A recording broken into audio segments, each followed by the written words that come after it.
আবাস যোজনা ও job কার্ডে দুর্নীতির অভিযোগ, এবার অভিযোগ তুলে জীবনতলায় পথ অবরোধ। সেই ছবি আপনাদের দেখাচ্ছি। একাধিক অনিয়মের বিরুদ্ধে ক্ষোভ, তৃণমূলের বিরুদ্ধে ক্ষোভ স্থানীয় বাসিন্দাদের। আবাস যোজনা ও জব কার্ডে দুর্নীতির অভিযোগ তুলে এবার জীবনতলায় পথ অবরোধ। সেই ছবি আপনাদের দেখাচ্ছি।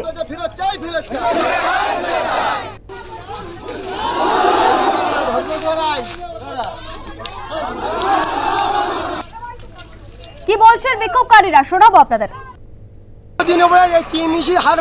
দীর্ঘদিন অত্যাচার করেছে, তাদের বিরুদ্ধে আমার বিক্ষোভ। এরা হচ্ছে ঘর বাড়ি লুটপাট করেছে, জমি জায়গা এই শহীদুল বেআইনিভাবে বিল্ডিং তৈরি করেছে। 100 বিঘে সম্পত্তি শহীদুল দখল করে রেখেছে শওকত মোল্লার নেতৃত্বে। সেখানে হিন্দুদের জমি সব, সেই সব সম্পত্তি দখল করেছে, পোলট্রি ফার্ম করেছে। 100 বিঘে জমির ওপরে এই চন্দ্রশেখর বেআইনভাবে রাস্তাঘাটে সব বাইলি পাথর ফেলে রেখেছে। এখানকার হিন্দুদের উপরে টাকা নিয়েছে, ঘরের টাকা নিয়েছে। সেই ঘরের টাকা তাদেরকে ঘর দেয়নি। আমাদের অসহায় হয়ে এখন অসহায় আমাদের যা আছে ঘর বাড়ি তো দিয়েছে লুটপাট করে, খরচ করে। কারা লুটপাট করলো? ওই চন্দ্রশেখর ঘোষ, লিখি, রমেশ। কোন দল করে এরা? ওরা করে, ছয়দিন করে, ছবি করে। কোন দল করে এরা?